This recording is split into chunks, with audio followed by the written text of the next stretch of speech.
우리 오늘은 구약 성경 역대하 20장 말씀을 우리가 함께 보겠습니다. 역대하 20장 1절부터 13절까지만 우리가 한번 교독을 하겠습니다. 구약 성경 681페이지, 681페이지 역대하 20장 1절부터 13절. 제가 1절을 먼저 봉독하도록 하겠습니다.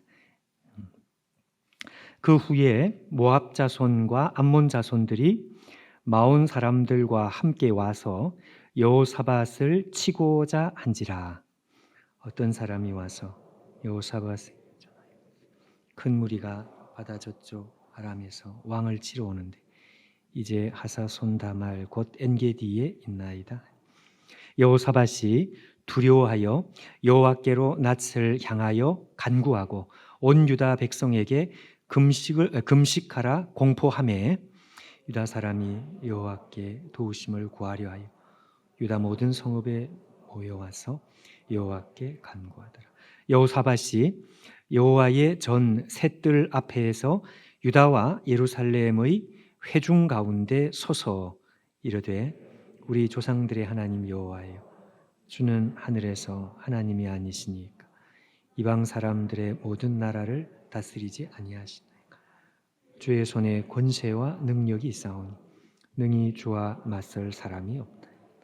우리 하나님이시여, 전에 이 땅 주민을 주의 백성 이스라엘 앞에서 쫓아내시고 그 땅을 주께서 사랑하시는 아브라함의 자손에게 영원히 주지 아니하셨나이까. 그들이 이 땅에 살면서 주의 이름을 위하여 한 성소를 주를 위하여 건축하고 이르기, 만일 재앙이나 난리나 견책이나 전염병이나 기근이 우리에게 임하면 주의 이름이 이 성전에 있으니 우리가 이 성전 앞과 주 앞에 서서 이 환난 가운데에서 주께 부르짖은즉 들으시고 구원하시리라 하였나이다. 옛적에 이스라엘이 애굽 땅에서 나올 때 암몬 자손, 모압 자손, 세일 사람들을 침노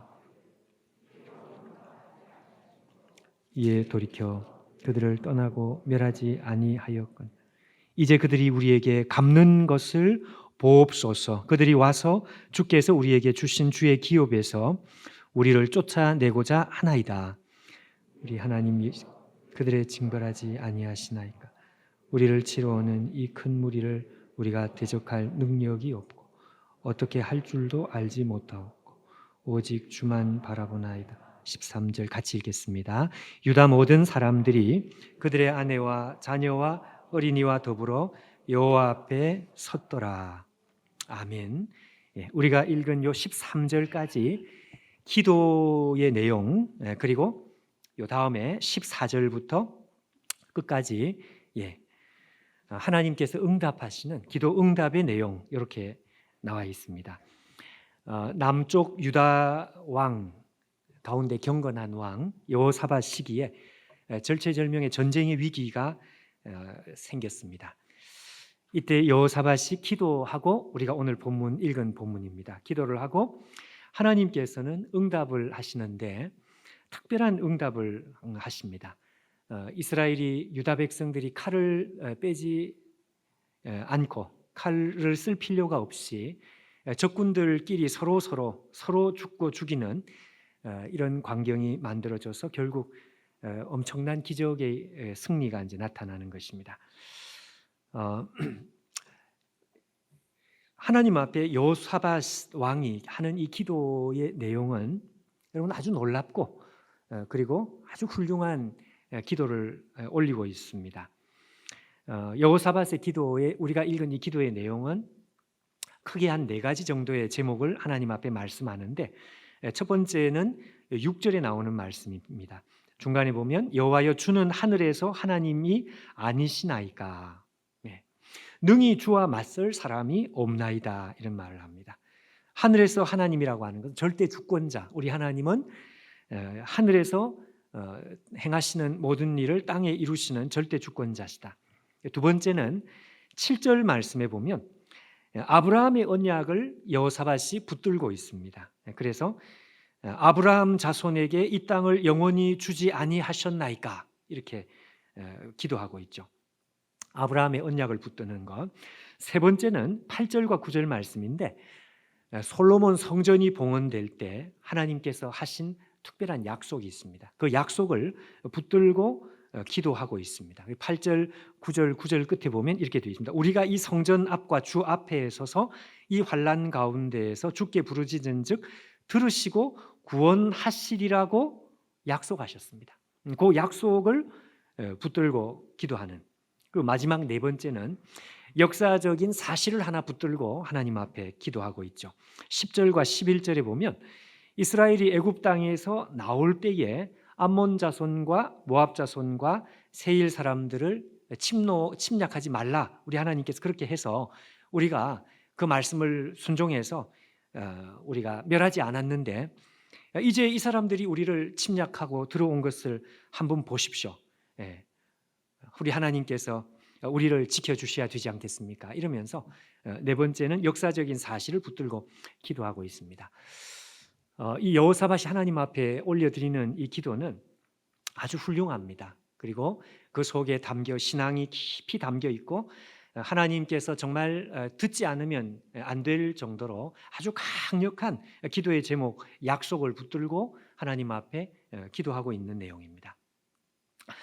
자, 그런데 여러분, 여호사밧이 하나님 앞에 드리는 이 기도의 내용도 물론 중요한데, 근데 그것보다 훨씬 더 중요한 것이 오늘 한 가지가 나오고 있습니다. 어떻게 보면 기도의 내용은 두 번째다 이것이죠. 기도의 내용보다 훨씬 더 앞서는 것, 훨씬 더 중요한 것, 하나님께서 더 귀하게 보신 것, 그것이 뭘까요? 그것은 다른 것이 아니고 이 놀라운 기도의 내용을 하나님 앞에 올려드리는 그 밑바닥에 있는 자세였습니다. 자세, 태도, 마음의 자세, 근본적인 마음의 자세. 거기서부터 이런 귀한 기도의 제목이 나온다는 것이죠. 다시 말하면 하나님께서 응답을 하시되 엄청난 응답을 하신 것이죠. 이 엄청난 응답을 하신 것은 이들이 올려드린 기도의 내용도 물론 내용이지만 그 내용만 아름다운 것이 아니고 그보다 훨씬 더 중요한 것, 기도하는 사람의 마음의 자세였다는 것입니다. 마음의 자세, 마음의 중심, 근본적인 하나님 앞에서의 태도, 자세. 오늘 성경에는 이들이 하나님 앞에 이 아름다운 기도의 제목, 내용을 올려드리는 근본적인 자세를 한 구절로 요약을 하고 있습니다. 요약. 어디에 요약을 하고 있는가 하면 13절이 그 한 구절입니다. 1절부터 12절까지 하나님 앞에 올려드린 이 기도의 내용 전체를 떠받치는 것처럼 한 절 말씀을 가지고 이 사람들의 마음을, 이 사람들의 자세를 말이죠. 자세, 마음 자세를 요약을 하고 있습니다. 13절을 한번 보십시오. 요절과도 같은 말씀입니다. 유다 모든 사람들이 그들의 아내와 자녀와 어린이와 더불어, 자, 그 다음에 여러분 요 표현입니다. 여호와 앞에 섰더라 이렇게 되어 있습니다. 여러분, 하나님의 백성들이 여호사밧을 대표로 해서 이 왕, 경건한 왕을 대표로 해서 이 하나님의 백성들이 하나님 앞에 놀라운 기도를 했지만 그 놀라운 기도의 내용보다 더 위대한 것, 그것은 이들이 하나님 앞에 지금 서 있다는 것입니다. 하나님 앞에 서 있다는 것. 어떻게 보면 이게 아주 그냥 지나칠 수 있는 어떤 상투적인 표현인 것 같은데 여러분, 이 속에 담겨있는 그 의미, 담겨있는 뉘앙스는 절대로 간단하지 않습니다. 이 속에 있는 뜻은 하나님 앞에 이 백성들이 그냥 서 있다는 뜻이 아니고요. 그게 아니고 하나님 앞에 제대로 서 있다. 정말 오랜만에, 간만에, 정말 오랜만에 한번 하나님 앞에 제대로 서게 되었더라. 이렇게 요약을 하고 있는 것입니다. 여러분, 하나님 앞에 그냥 서는 거하고 하나님 앞에 정말 오랜만에 제대로 서는 거하고 여러분 이 두 가지는 굉장히 다릅니다. 근데 오늘 이 말씀 속에 담겨 있는 뉘앙스는 후자다 이것이죠. 여러분 하나님 앞에 그냥 서는 것은 이거는 누구든지 할 수 있습니다. 근데 하나님 앞에 제대로 서는 것은 이거는 아무나 할 수 없습니다.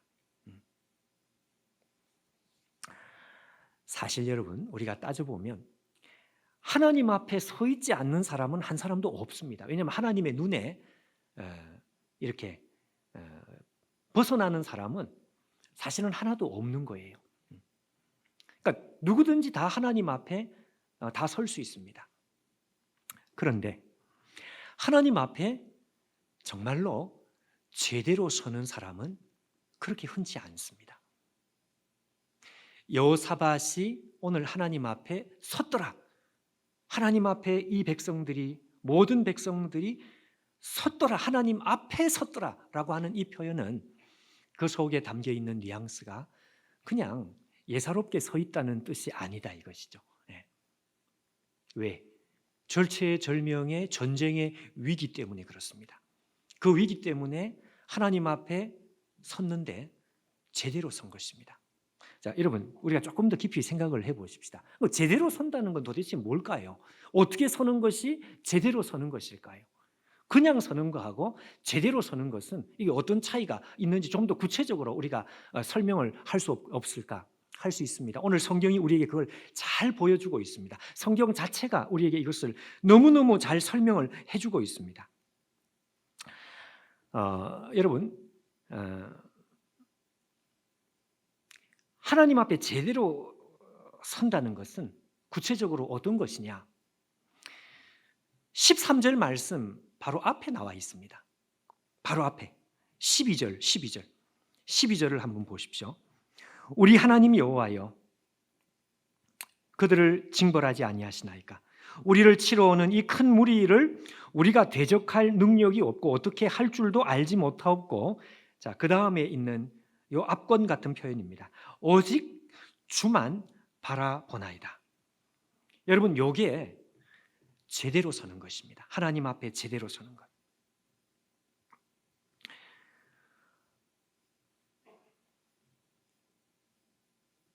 여러분 예배에 나오는 사람들은 다 우리가 하나님 앞에 다 서는 사람들이죠. 근데 한번 여러분 우리가 한번 생각을 해봐요. 우리가 오늘 이 시간 드리는 이 한 시간의 예배가 진짜 말 그대로 내 인생의 정말 마지막 예배다 말이죠. 요 예배가 끝나고 나서 우리가 인생을 마감을 해야 된다고 한다면 마지막 예배가 되는데, 여러분 이 마지막 예배라고 한다면 여호와 앞에 섰더라. 이게 이전 예배하고 똑같이 여호와 앞에 섰다는 말은 똑같지만 그 속에 담겨 있는 뉘앙스는 같을까 다를까? 다르겠죠. 이게 같은 게 아닙니다, 여러분. 여호와 앞에 선 게 같은 게 아니라요. 그러니까 여호와 앞에 제대로 서는, 마지막 예배라면 진짜 제대로 서겠죠. 근데 제대로 서는 것이 뭔가? 그건 뭔가 하면 주만 바라보나이다. 이게 제대로 서는 것을 너무너무 완벽하게 설명을 했습니다. 여러분 주만 바라보나이다 이게 무슨 말입니까? 말 그대로입니다. 뭐 다른 그 얘기가 필요 없이 말 그대로라. 여러분 요즘 그 유행가 중에, 저는 부를 줄은 모르는데 그 유행가 중에 그 유행가 제목 중에 무슨 제목이 있는가 하면 너만 보여, 이 제목이 있어요. 너만 보여. 그 가사에 이런 가사가 있습니다. 온 세상이 꽃이라고 해도 내 눈에는 너만 보여. 여러분 생각해 보십시오. 온 세상이 꽃인데, 근데 그 꽃은 하나도 안 보여. 오직 사랑하는 그 사람만 보이는 거죠. 가사에 이런 가사가 있습니다. 눈을 감아도 너만 보여. 희한하게 눈을 감았는데 어떻게 보인다는 이야기냐. 하여튼 눈을 떠도 눈을 감아도 이 세상이 전부 꽃으로 그냥 가득 채워져 있어도 나머지 아무것도 보이는 것이 없고 그냥 말 그대로 너만 보여. 결혼을 하겠다고 찾아오는 형제자매들, 예비 신랑 신부들, 제가 한 번씩 자주 질문하는 것, 어떻게 결혼까지 이렇게 결심을 하게 됐느냐. 대답이 좀 비슷한 대답이 하나가 있습니다. 공통적인 대답이 하나가 있습니다. 그게 뭔가 하면 어느 순간에 이 자매가 흑백으로 보이지 않고 칼라로 보이더라 이거예요. 칼라로. 그런 뉘앙스입니다. 다른 사람들은 다 희미하게 보이는데 이 사람만 그냥 눈에 들어오는 거예요. 뭐 거의 비슷한 레파토리입니다. 프로포즈 할 때 거의 비슷하게 이렇게 거의 비슷하게 해요. 여러분 제가 초등학교 4학년 때 제가 아직도 그 때를 정확하게 기억하는 이유가 뭔가 하면 너무너무 인상적이었기 때문에 그래요. 칼라 TV가 우리나라에 처음 나올 때입니다. 그때 우리 집에 칼라 TV가 처음 들어올 때 그때 TV 화면이 딱 켜지는 순간 그 화면에서 색깔이 칼라로 나오는 거예요. 여러분 우리는 지금 칼라 시대 속에 그냥 젖어서 살기 때문에 여기에 무슨 감흥을 받는 사람은 거의 없습니다. 거의가 아니라 아예 없습니다. 근데 여러분 그 옛날에는 그런 아예 애들이 부모들한테 그런 질문을 했다 그러죠. 엄마 아빠가 살 때에는 색이라는 게 없어? 그래요. 색이라는 게 없어? 왜냐하면 사진이 전부 흑백이니까요. 사진이 전부 흑백이고 이 흑백이 당연하고 TV도 전부 흑백이고 그런데 어느 순간에 여러분 이 흑백이 순간에 색깔을 입혀가지고 이게 컬러로 눈앞에 확 들어오는 순간 제가 그걸 지금까지 기억을 하고 있다는 것은 그게 그만큼 인상적이었기 때문에 그런 것입니다. 그러니까 분명히 눈앞에 모든 것이 다 보이기는 보이는데 사실은 하나도 안 보이는 거예요. 다 희미하게 보이는 거죠. 딱 사랑하는 그 사람만 컬러로 보이는 거예요. 그 사람만 보이는 거죠. 여러분 오늘 여호사밧이 지금 그 말을 하고 있습니다. 하나님, 내가 하나님만 보입니다. 위기 때문이죠. 아무것도 보이지 않습니다. 나는 하나님만 보이고 나머지 모든 것은 내 눈에 들어오지 않습니다. 여러분, 이게 하나님 앞에 제대로 서는 것입니다. 하나님께서 오늘 그것을 우리 가운데 확정을 하시는 거예요. 이게 바로 네가 바로 하나님 앞에 제대로 서는 것이다. 여태까지 수없이 하나님 앞에 나와서 내가 하나님 앞에 서 있다고 생각을 했지만 여태까지 하나님 앞에 서 있는 건 진짜 서 있는 게 아니었어요. 그런데 오늘 여호사밧이 하나님 앞에 제대로 한번 서게 된 거죠. 여러분 여호사밧이 그날 하나님 앞에 제대로 선 그날 여호사밧이 깊이 깨닫게 된 것이 있습니다. 그게 뭔가 하니까 내가 여태까지 하나님 앞에 나와서 하나님의 얼굴 앞에 선다고 섰지만 그거는 하나님 앞에 서는 것이 아니었구나. 우리가 여러분 하나님 앞에 한번 제대로 서보면 여태까지 내가 하나님 앞에 나왔던 것이 이게 전부 가짜였던 것 같은 가짜는 아니지만 가짜였던 것 같은 그런 느낌을 받는 마치 여러분 너무너무 맛있는 거 먹고 나면 여태까지 내가 제대로 못 먹고 살았던 그런 느낌이 드는 것처럼 말이죠. 그렇게 되는 것입니다. 여호사밧이 하나님 앞에 하는 바로 이 고백입니다. 하나님, 나는 주님만 보입니다. 이 시간 아무것도 보이지 않습니다. 하나님께서는 너가 이제야 내 앞에 제대로 서는 것이구나. 그게 바로 13절 우리가 읽었던 여호와 앞에 이 백성들이 섰더라 이렇게 돼요. 섰더라. 하나님께서 너무너무 오랫동안 기다리셨다 이거예요. 내 앞에 사람들이 수많이 와서 섰지만 제대로 서는 사람이 없었는데 오늘에야 너희들이 제대로 섰구나. 이게 바로 하나님 앞에 서는 거야. 그러면서 하나님께서 잘했다고 확정을 해주시는데 이스라엘이 칼을 빼지 않고 승리할 수 있도록 이거는 여러분 엄청난 기적이죠. 이런 기적을 하나님께서 베푸시는 이유는 다른 것이 아니고 하나님께서 너무너무 이것을 기다렸으며 너무너무 이것을 기뻐하시며 너무너무 이것이 중요하다는 것을 우리 하나님께서 확증을, 도장을 찍어주기 위해서 하나님께서 특별한 기적으로 이것을 인정을 해주시는 것입니다. 맞았어. 그렇게 하는 것이다. 그게 하나님 앞에 서는 것이다. 여러분, 우리가 하나님 앞에 제대로 서는 것, 이거 절대로 쉽지 않습니다. 이거 어렵습니다, 여러분. 왜 그럴까요? 우리는 이 세상에서 몰려다니기 때문에 그렇습니다. 휩쓸려 다니기 때문에 그렇습니다. 우리 안에 있는 수많은 염려와 근심과 그리고 수많은 잡된 생각들, 욕망들, 오만 가지 근심들. 그래서 하나님 앞에 내가 섰다고 생각하지 실제로 하나님 앞에 선 게 아니라요. 제가 토요일 저녁이면 설교 준비를 하는 게 아니고, 설교 준비는 사실 그 전에 해야 되고요. 토요일 저녁 시간에는 전화를 받지 않고 그냥 혼자서 좀 기도하는 시간이 필요합니다. 주일을 준비해야 되니까. 그래서 혼자 그냥 문 닫고 조용히 그냥 기도하고, 기도를 좀 오랫동안 되도록이면 하려고 애를 씁니다. 근데 어느 토요일 저녁에 제가 한 가지 크게 깨달은 것이 하나가 있습니다. 무엇을 깨달았는가 하면, 하나님 앞에 제대로 선다는 것이 이거 참 어렵구나. 예. 제가 그때 그 생각을 참 많이 했습니다. 예. 왜 그러느냐? 1시간이 지나고 2시간이 지나도 내가 하나님 앞에 제대로 서 있다는 느낌이 내 속에 안 드는 거죠.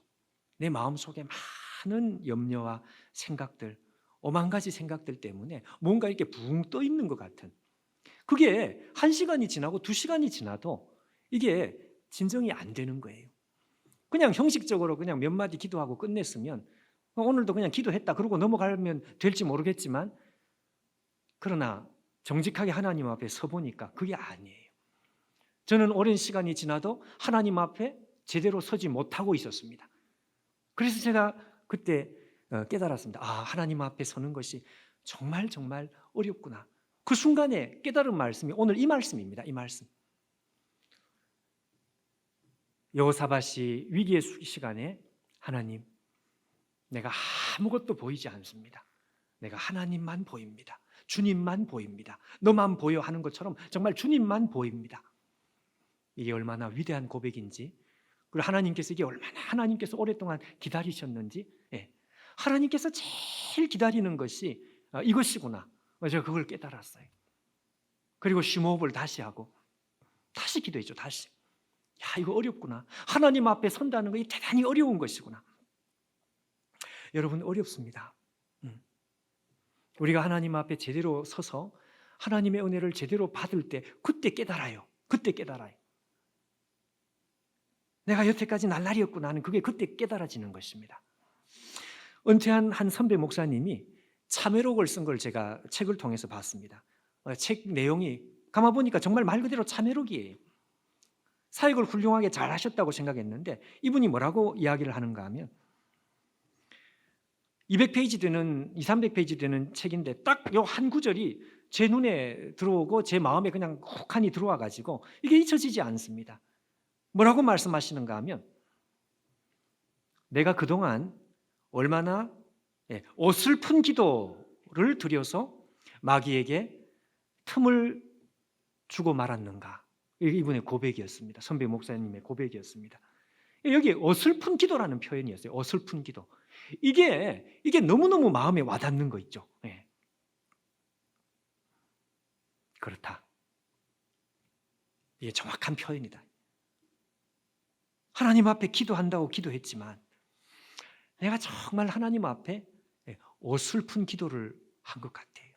이게 그분의 말이 아니라 제 말인 것 같아요. 내가 그동안 얼마나 어설픈 기도를 드려서 그것 때문에 마귀의 틈을 얼마나 많이 주었느냐. 마귀가 내 인생에 와서 흔들고 했던 그 이유는 내 기도가 너무 어설펐기 때문이다. 그러면서 하시는 말씀이, 강력한 기도가 있어야 내 영이 살아나는 것인데 나는 강력한 기도로 내 영을 살리지를 못했다. 참회록이었습니다. 강력한 기도로 내 영을 살리지를 못했어요. 기도가 약해지니 갈수록 내 영은 쇠약해졌다. 이렇게 고백을 하시는 거예요.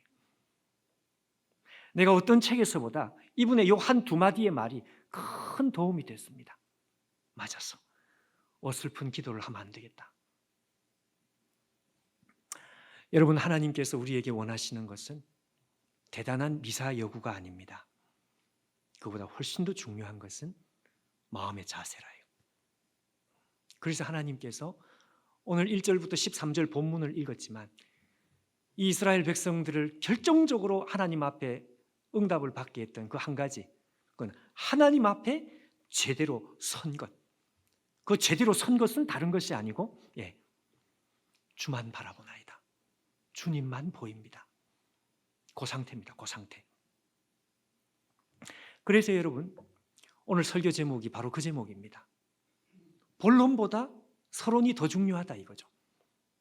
우리는 세상에서 흔히 서론이 덜 중요하고 빨리 그럼 본론이 뭐냐, 본론이 더 중요하다고 생각을 하지만 여러분, 오늘 꼭 기억을 하십시오. 우리의 영적인 삶에서는 그렇지 않습니다. 우리의 신앙에서는 그렇지 않습니다. 확실하게 우리가 한 가지 기억해야 될 것은 본론도 중요하지만 본론보다 뭐가 더 중요하냐? 서론이 더 중요합니다. 서론이. 예배를 드릴 때도 마찬가지죠. 예배 시간에 와서 앉아 있다고 되는 것이 아니고 이 본론보다 훨씬 더 중요한 것은 서론이라요. 서론. 그걸 혼돈을 했기 때문에 우리의 예배가 그냥 적당히 하나님 앞에 그냥 선 것인데 한 번도 제대로 서본 적은 없는 거예요. 우리 기도할 때도 마찬가지입니다, 여러분. 그냥 적당히 늘 습관대로 그냥 기도를 하다 보면 그게 그냥 기도인 줄 아는 거죠. 그러나 훨씬 더 중요한 것은 서론이다. 서론. 기도에 제대로 들어가는 것이 중요합니다. 빌 존슨 목사님, 베델교회 빌 존슨 능력의 이 종이 하는 말이 이런 이야기, 나는 1시간 기도를 한다면 40분에서 50분은 하나님 앞에 경배한다. 그리고 나머지 남은 시간을 가지고 기도한다. 그게 무슨 말인지 이해가 되는 거죠. 반드시 그렇게 해야 된다는 것은 아니지만 이분이 뭘 말씀하는지 아는 거죠. 기도의 본론도 중요하지만 그러나 그보다 훨씬 더 중요한 건 서론입니다. 서론. 많은 시간 하나님 앞에 경배를 해서 마음의 자세가 준비가 되어 있어야 되는 거죠. R.A. 토레이 목사님, 이분도 똑같은 말입니다. 내가 1시간 기도를 하면 40분 이상은 씨름을 해야만 된다. 씨름을. 저는 때로는 1시간 아니라 2시간 그 이상의 시간을 씨름을 해도 하나님 앞에 형식적으로는 섰을지 모르겠지만 제대로 하나님 앞에 서보지도 못하고 기도가 끝날 때가 굉장히 많은 거예요. 여러분, 본론보다 서론이 더 중요합니다. 서론이 돼 있어야 그 다음 본론이 나오는 것입니다.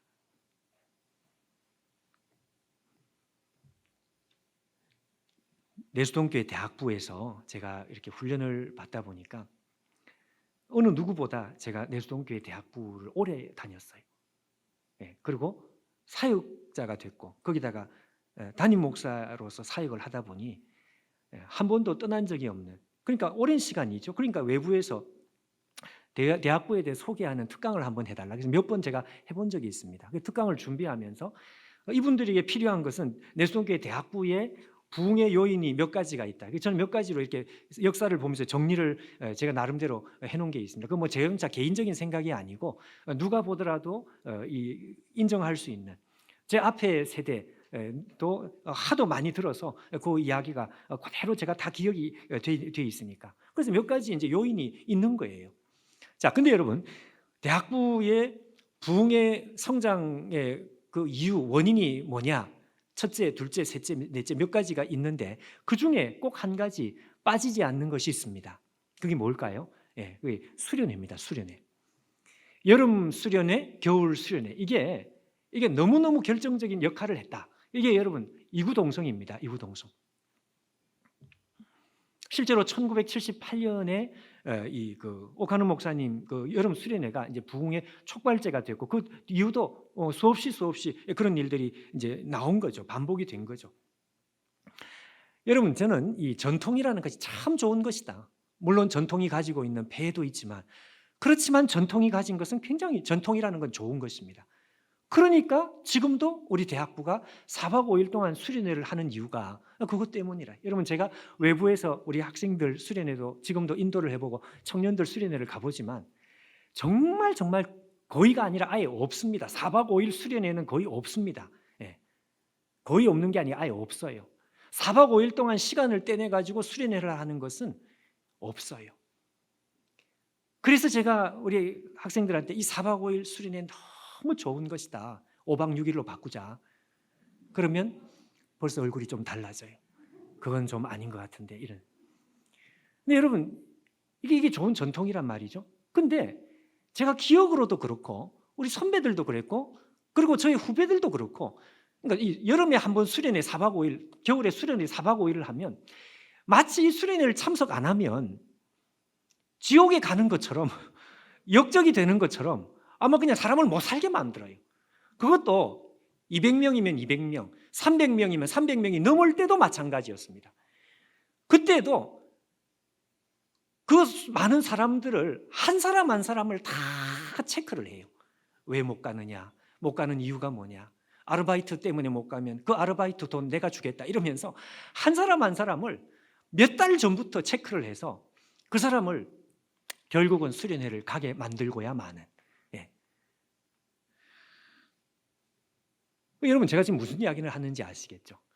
대학부에 좀 죄송한 말이지만 웬만한 강사님이 와도 은혜를 끼치게 돼 있습니다. 왜 그럴까요? 서론에서 벌써 결판은 난 거예요. 예. 올라가기 전에 준비 기도회를 10번 정도 하는데 이 준비 기도회가 그렇게 뜨거웠습니다.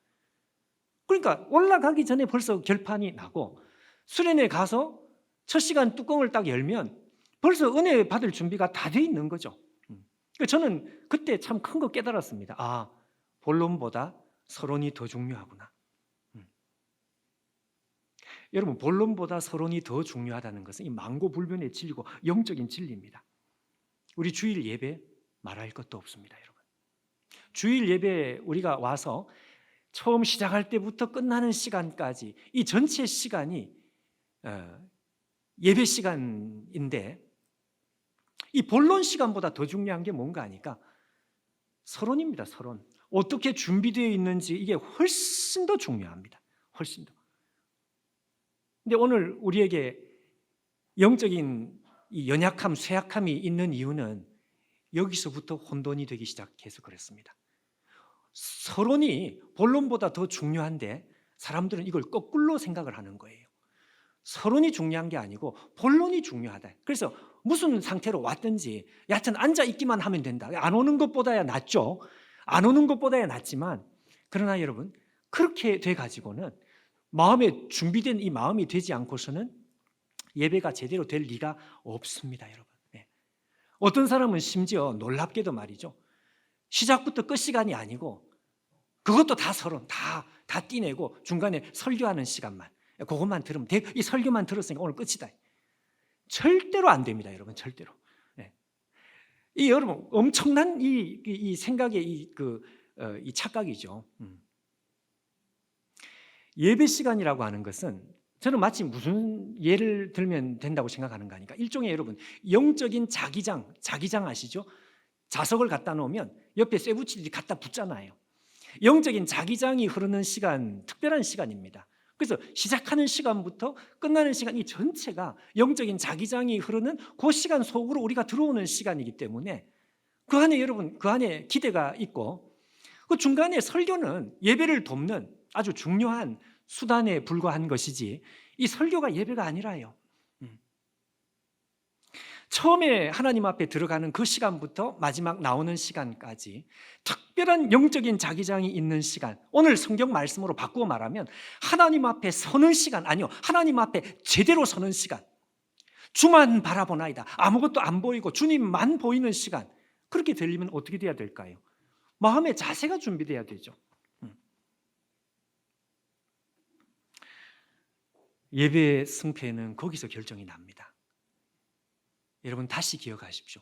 본론보다 서론이 훨씬 더 중요합니다. 이사야 1장 11절 여러분 앞에 한번 보십시오. 여호와께서 말씀하시되 너희의 무수한 재물이 내게 무엇이뇨? 무엇이 유익하뇨? 나는 숫 양의 번제와 살찐 짐승의 기름에 배불렀고 나는 수송아지나 어린 양이나 수렴소의 피를 기뻐하지 아니하노라.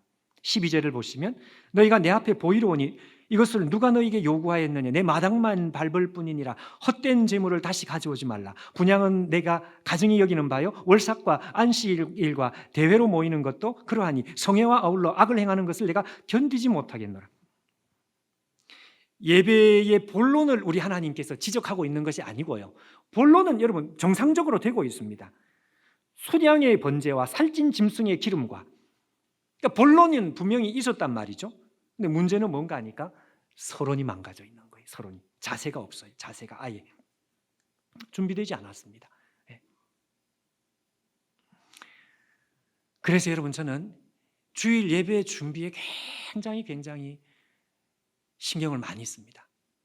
그리고 11시에 예배가 시작되었다, 9시에 예배가 시작되었다, 물론 제 방에서 준비하고 시간에 이렇게 오지만 딱 오는 시간에 이 준비되는 분위기가 벌써 다르면 제가 웬만하면 싫은 소리를 잘 안 하려고 하는데, 그게 좀 이상하면 제가 당장 싫은 소리를 하고 세게 하고 그렇게 합니다.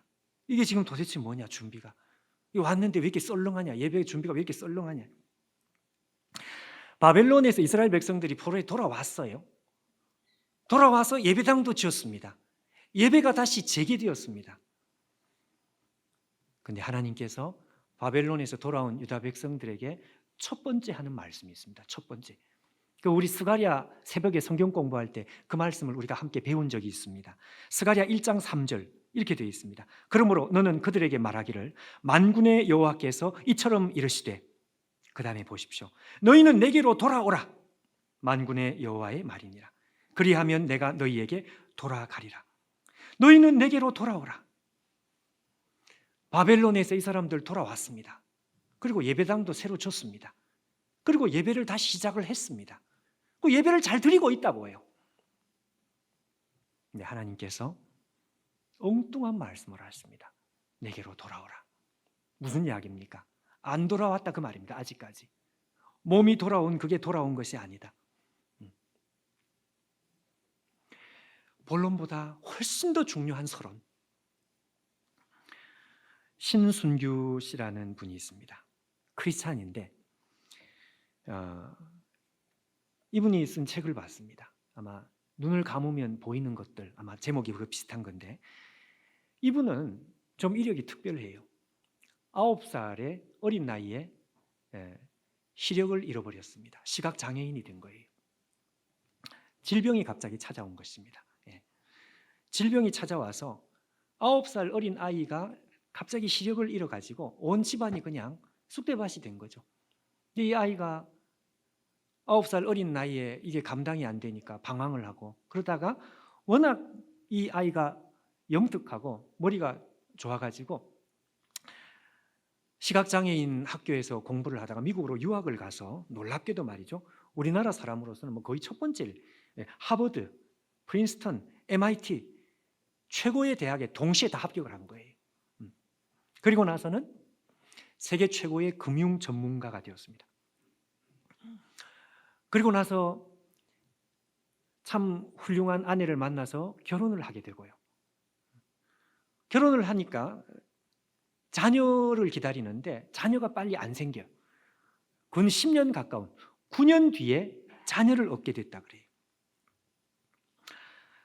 근데 아이가 태어나고 매일 이 아이를 안으면서 그렇게 살아가다가 자기 속에 묻어놓았던 정말 엄청난 마음에 큰 이 욕망이라고 할까요?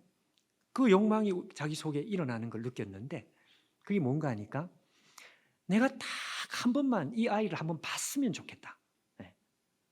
너무너무 사랑하는 아이를 한 번만 볼 수 있으면 좋겠다. 시각을 잃어버린 지 30년 만에 보고 싶다는 생각을 그렇게 강하게 충동을 받은 적이 없을 정도로 그런 생각이 들었다 그래요.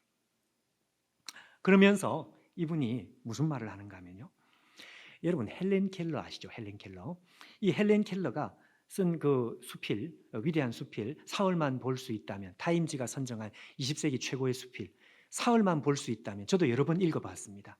내가 사흘만 볼 수 있다면 내가 첫날에는 어디 갈 것이다, 이튿날에는 무슨 메트로폴리탄 미술관에 갈 것이다, 이렇게 해서 나오는 그 헬렌 켈러의 유명한 수필이 있습니다. 근데 제가 이 신순규 씨가 하는 말을 들으니까 야, 이거는 헬렌 켈러가 하는 말보다 더 감동이 되는 거예요. 뭐라고 말하는가 하면 이분이 이렇게 말을 합니다.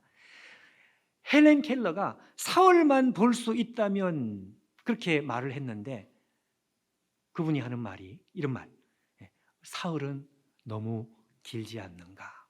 무슨 말인지 아시겠습니까? 나는 하루만 있어도 충분할 것 같습니다, 이런 말을 했어요. 야, 그러니까 사흘도 필요 없다 이거예요. 하나님께서 딱 하루만, 24시간만, 아침에 해 뜨는 시간부터 다음날 시간까지 딱 하루만 볼 수 있다면 자기는 더 이상 소원이 없겠습니다. 그런 글을 제가 이렇게 보는 거예요. 그러면서 이분이 하루를 볼 수 있다면, 헬렌 켈러는 사흘이라 그랬지만 자기는 하루를 볼 수 있다면 어떻게 보낼 것인가? 이분이 이런 말을 했습니다. 내가 그날만은 일찍 출근을 하지 않을 것입니다. 집 뒷마당으로 올라가서 떠오르는 태양을 기다릴 것입니다. 39년 만에 돌아올 나의 시력, 그 시력으로 떠오르는 태양을 기다리면서 두근거리는 마음으로 나는 하루를 시작할 것입니다. 야, 제가 그 표현을 보면서 말이죠, 마음에 큰 감동이 왔습니다. 그러면서 무슨 생각이 나는가 하니까, 하나님 백성들이 이 마음으로 하나님을 만날 준비를 할 수 있다면, 그러면 게임이 끝난 것이구나. 그러면 이 세상에서 다른 것을 염려할 일이 없겠구나. 오늘 하나님께서 하시는 말씀은 그 말씀입니다. 그 말씀. 주만 바라보나이다. 그렇게 되지를 못했어요. 여태까지 무수히 이 여호사밧이 하나님 앞에 예배하고 예배했지만 그냥 했던 것입니다. 그냥 습관을 따라서 그냥 예배했고 그냥 기도했고 그렇게 한 것이지, 39년 만에 돌아올 시력을 기대하면서 떠오르는 태양을 기다리면서 내가 내 아이를 한번 쳐다볼 수 있겠다고 하는 그 마음의 간절함을 가지고 그렇게 기다려 본 적이 없었던 거예요. 그런데 세 나라의 연합군이 쳐들어오는 절체절명의 위기가 되었을 때, 그때 하나님 앞에 섰는데 정말 너만 보여, 주만 보여. 모든 것이 다 흑백인 거죠. 그리고 나서 하나님만 칼라로 보이기 시작하는데, 그때 이 여호사밧이 깨닫습니다. 내가 오늘에야 하나님 앞에 제대로 서는 것이구나. 하나님께서 그것을 인정해 주시죠. 맞았어. 오늘 너는 하나님 앞에 제대로 섰느니라. 13절 섰느니라. 내가 이것을 정말 오랫동안 기다렸다. 하나님께서 그것을 확정해 주기 위해 가지고 세 나라 연합군 쳐들어온 그 연합군을 하나님께서 기적으로 물리쳐 주시는데 자기들끼리 싸우도록 만드시죠. 그거는 여러분, 하나님께서 바로 이것을 확증하기 위한 하나님의 메시지였습니다. 메시지. 이걸 얼마나 내가 중요하게 생각하는 줄 아느냐, 이걸 얼마나 기다렸는 줄 아느냐. 무조건 그냥 찬송만 부르면 모든 게 다 이긴다, 그런 뜻이 아닙니다. 여러분, 우리가 열심히 살아야 되고 우리가 열심히 해야 되죠. 근데 오늘만큼은 하나님께서 그렇게 안 하기로 결심을 하셨어요. 왜냐하면 하나님께서 하나님 백성들이 하나님 앞에 제대로 서는 것, 그걸 너무너무 기다렸기 때문에.